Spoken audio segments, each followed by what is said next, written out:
Hey, good morning everybody. Welcome back to Drawing with Michael. I am, of course, Michael. I'm continuing on my quest in the month of November to do a creature every day or every other day or every other day for you guys to add to my ever-growing collection of drawings that I've done as daily practice. As you see, I've got, this is just a small smattering of the daily stuff that I do that really kind of gives me, release.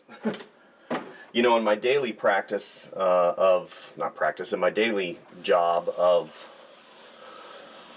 being a professional illustrator and artist, sometimes it's difficult to get time to work on personal projects, and what inadvertently happens a lot of times is you get spent on things that, even though you get paid for, a lot of times it destroys your passion and your your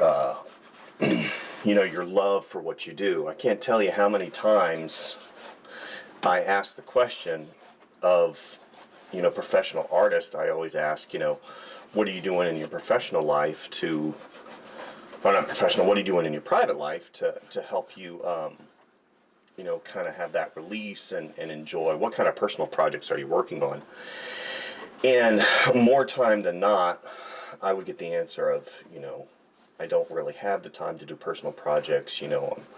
I've got a family, I've got, things that basically I have to do as an adult that really take me away from that drawing passion and creating stuff. And, as somebody who has been in the marketplace for a long time and also understands, the aspects of being a professional artist, I can totally understand where that comes from, right? I mean, I worked at an agency for years, and I really didn't want to do anything after I got home. I wanted to just basically sit down, go to sleep, or if I had, of course I had a family, and I would basically go and be with them, and I wouldn't be drawing or creating. And what that does is it creates a cycle of just repetitiveness. We all look at art in general as being something that we enjoy and it's fun, because there's a really great release that comes in creating something, in drawing. And what inadvertently happens, like I said, is you get into that cycle of just working. And gosh, I just, it breaks my heart, because you don't ever want to be in a situation where you think in terms of your job as being, especially in art, as being something that's not enjoyable. So that's what this is. These drawings are basically my way of getting back to who I really am. Who am I?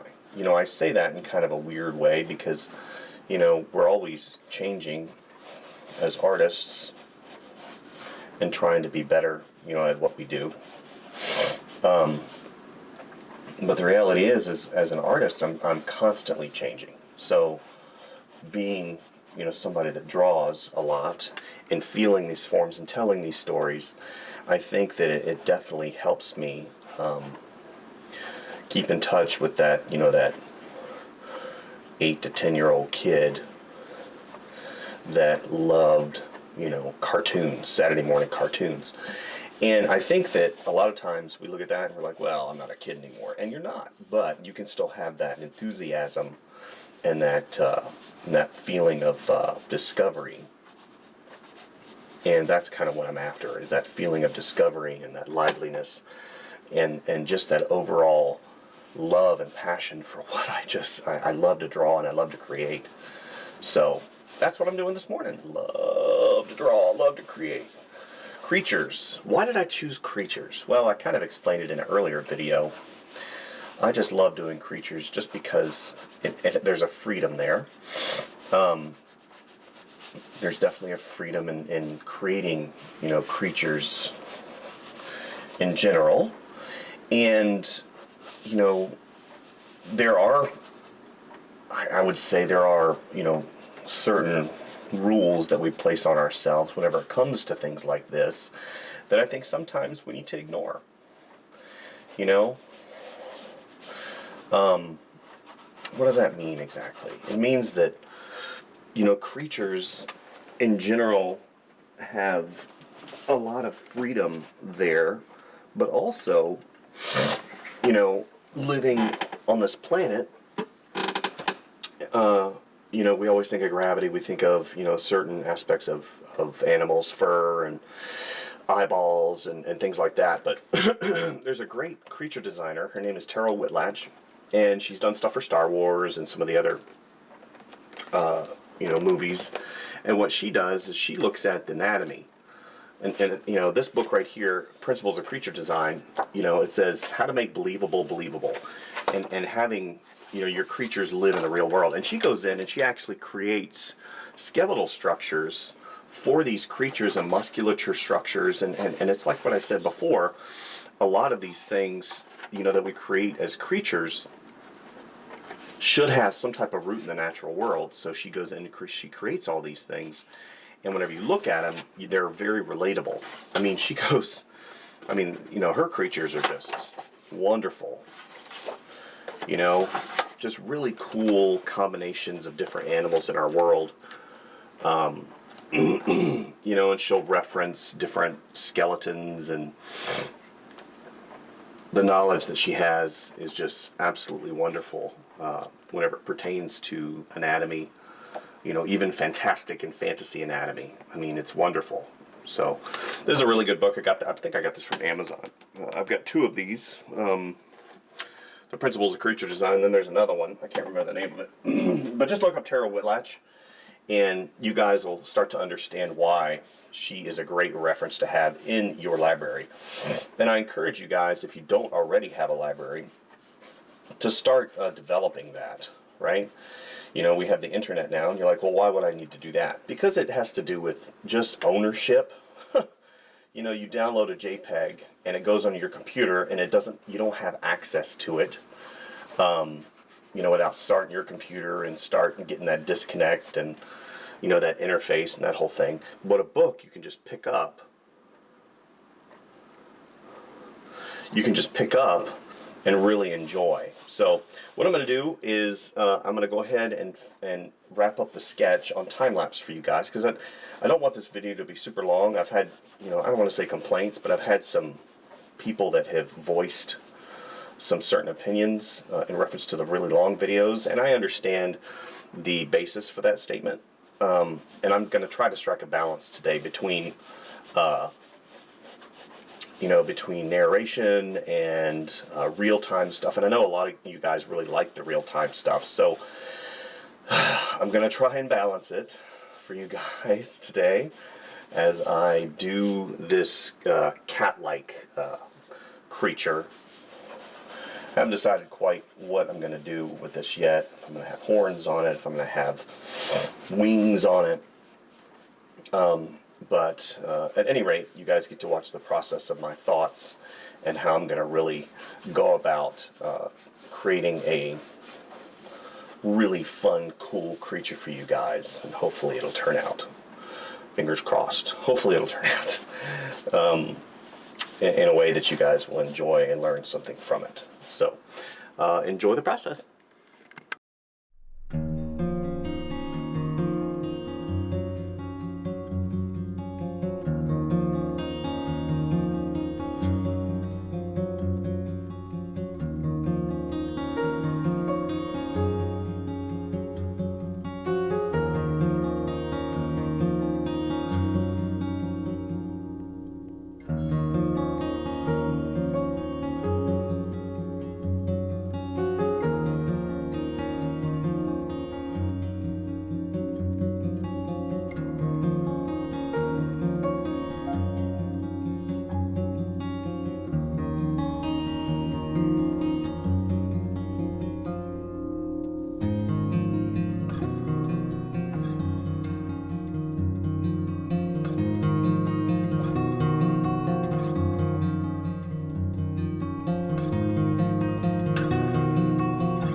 Okay, so the initial just rough in blocking is done. What I'm going to go do now is I'm going to start inking, the inking process. And before that is done, what I'll do, it's a new song that's coming out, you know, next year. What I'm going to do is start just correcting some of the little anatomy flaws that I see. You know, there's something going on right here. I like how this wraps around and you have that opposing curve that comes up here and really goes up, right? Comes like that. And you have these nice opposing curves. And then you have this, you know, this nice curve right here, and then it accentuates here and goes around. And then you have this curve right here that comes out here, right? Here, opposing, and then you have this nice straight to really just, boom, you know, it comes down and it anchors the entire figure, excuse me, in the real world. So, and then, as far as, you know, just getting some of the plane language, you know, you know, how the planes are supposed to be, you look, and I've used some of the stripes to help accentuate the planes and how this eye is constructed. So all this will be, you know, darkened in and have created the eye. And if you watch during the time-lapse video, you know, I typically will do the outside eye first, which I kind of did. You know, I did the outside of the cheek first, and I came around and I just did a simple line like that, and that helps, again, placement of the eye, right? Those are on the same little curve right here, which really helps define exactly what I'm trying to do in the anatomy portion. So, and then he's got his little nose right here. I went traditional with the nose. I didn't really, you know, I didn't want him to have like a huge bulbous nose. It is a creature, but it's kind of like a cat, lion. You know, we've got some horns up here that I wanted to include, and that's pretty much where I'm at right now. So what I'm going to do is I'm just going to put you guys on time lapse for the inking process, so the drawing doesn't take forever for you guys, and you're not having to sit there and watch the entire process. He's got thumbs. So anyway, so today I'm using the these really cool markers I got from Hobby Lobby, and they're, you know, obviously they have some type of Chinese character writing on them. So they're brush markers, which are really cool. They come in different thicknesses. I've got a ton of these things. They're pretty inexpensive too. You can get 3 of them, I think 2 or 3 of them for $4. So, and they last quite a long time. I also, you guys know that I love my pigment markers. They're Sakura, you know, with the Sakura brush markers, and these are really cool too whenever I want to do thicker lines, and also there's some detail markers. So enjoy the inking process, and whenever I go to actually put in the markers and block in my local color, I'll stop and do a little bit of narration there as well.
Okay, you guys, that is it for today. This is kind of a quasi lion, leopard, cheetah amalgamation creature. And I put some horns on it for good measure. So this is just having fun. That's all that is. A little bit of experimentation with the color pencils and how they're interacting with the different types of the different types of markers that I'm utilizing. I wanted to get a real blend of colors, and I wanted a lot of color depth. So if you watched, I started out with some pink, then I moved on to blue, and now I'm on to yellow to kind of warm things up a little bit and really bring out some of these warmer hues on the inside. So I think that's pretty much where I'm going to land for today. Definitely like and subscribe and share if you like what you see. As always, trying to get as many videos out to you guys as I have time for. I don't typically work over the weekends. I still draw, but I don't typically work on YouTube stuff or any other kind of work. And as you can see, we're coming into the weekend, so unfortunately I do have a little bit of 3D sculpting that I have to address and finish and wrap up. But overall, I think this is a good place to land. So thank you guys for watching, and we'll see you next time. Bye.